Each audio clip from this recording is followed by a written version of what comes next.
2011च्या जनगणनेनुसार जवळजवळ 70 लक्ष आपली ही बौद्ध समाजाची संख्या आहे आणि ही संख्या दिवसेंदिवस वाढत आहे.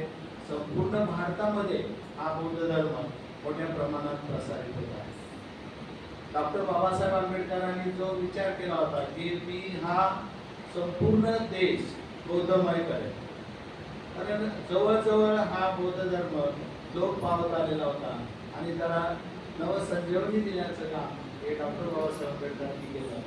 परंतु त्यांना 14 ऑक्टोबर 1956चा धम्म दिन आणि त्यानंतर त्याच महिन्यामध्ये चंद्रपूर येथे मोठा धम्म दीक्षा सोहळा संपन्न झाला आणि पुढला तिसरा जो धम्म सोहळा होता तो रेड क्रॉस मुंबईमध्ये होणार होता. त्या कार्यक्रमापर्यंत डॉक्टर बाबासाहेब आंबेडकरांना आपलं आयुष्य मिळालं नाही.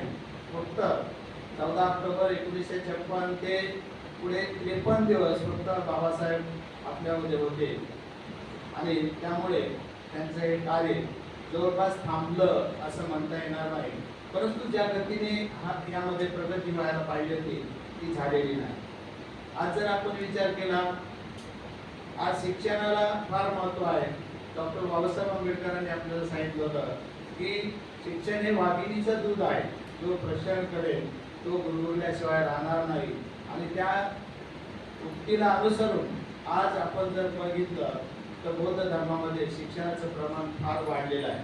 आणि म्हणूनच आपल्याला भारतीय राज्यघटनेने जे अधिकार दिले होते, आपल्या संवर्गाला शेड्यूल कास्ट मध्ये आपल्याला 13% आरक्षण दिलं होतं आणि त्या 13% आरक्षण सर्व जाती समुदायाला होतं. त्याच्यामध्ये आपण बौद्ध समाज सुद्धा येत होता.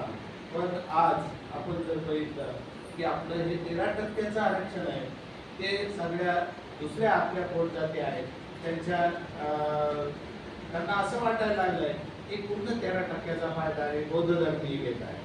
आणि म्हणून जसे की विमुक्त जातींसाठी BJMT किंवा आणखी NT जे प्रवर्ग आहेत त्याप्रमाणे आपले SC मध्ये सुद्धा प्रवर्ग निर्माण करण्याचं काम हे शासन स्तरावर सुरू आहे.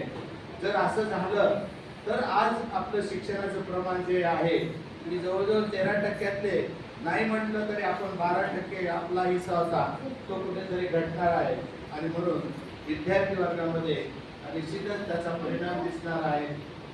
शिवाय त्याच्यामध्ये नॉन क्रिमिलियरचा भाग येणार आहे. क्रिमिलियर आपल्यातले काही उच्च जे आहेत शिक्षित आहेत त्यांना त्या अटी लागू होणार आहे. म्हणजे सरसकट आपण जो या आतापर्यंत 70 वर्षामध्ये जो फायदा घेतला आहे त्याला कुठेतरी आता बाधा येणार आहे. आणि म्हणून आपण समाज बांधवांनी एकत्रित राहणं, एकत्र येऊन विचार विनिमय करणं ही आता काळाची गरज आहे. जर आपण एकत्र आलो नाही, आपल्यामध्ये राजकीय जे भिन्नता दिसत आहे ती राजकीय भिन्नता कुठेतरी कमी झाली पाहिजे, ती तरी कुठेतरी कमी झाली पाहिजे. सर्व राजकीय नेत्यांनी एका व्यासपीठावर येऊन त्या विरुद्ध लढा उभारला. प्रत्येक वेळी बघा चळवळी जेवढ्या झाल्या, आपल्या नामांतराची चळवळ जशी झाली तशी आरक्षणाची चळवळ सुद्धा उभी राहिली पाहिजे. आणि या अवकडं काय जे उपवर्ग निर्माण होणार आहे त्याला कडाडून विरोध केला तर आपली येणारी पिढी सुशिक्षित होण्यापासून वंचित होणार नाही. एवढे या प्रसंगी मी बोलतो आणि थांबतो. जय भीम, नमो बुद्धाय.